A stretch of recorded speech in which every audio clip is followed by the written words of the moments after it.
सुरुवातीला आपण पाहणार आहोत आजच्या महत्त्वाच्या अशा 3 लक्षवेधी बातम्या।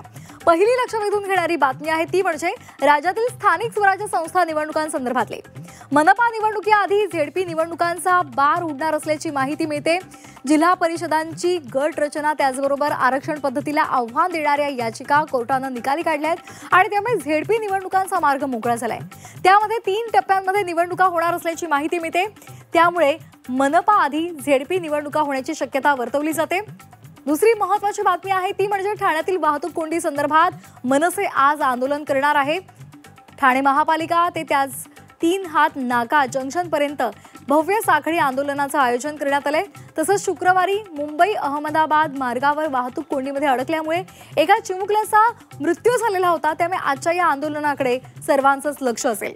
तर तिसरी लक्षवेधी बातमी आहे ती म्हणजे मुंबईकरांच्या मोनो डार्लिंग संदर्भातली तांत्रिक बिघाड आणि त्याचबरोबर अत्यल्प प्रवासी संख्येमुळे बिकट अवस्थेमध्ये असलेली मोनोरेल आजपासून अनिश्चित काळासाठी बंद राहणार आहे। यामुळे चेंबूर वडाळा अँटॉप हिल नायगाव परळ करीरोड चिंचपोकळी या भागातील प्रवाशांना पुढील काही काळ गैरसोयीला सामोरं जावं लागणार आहे। त्यामुळे त्या संदर्भातले अपडेट सुद्धा आपण या बातमीपत्रामध्ये जाणून घेणार आहोत।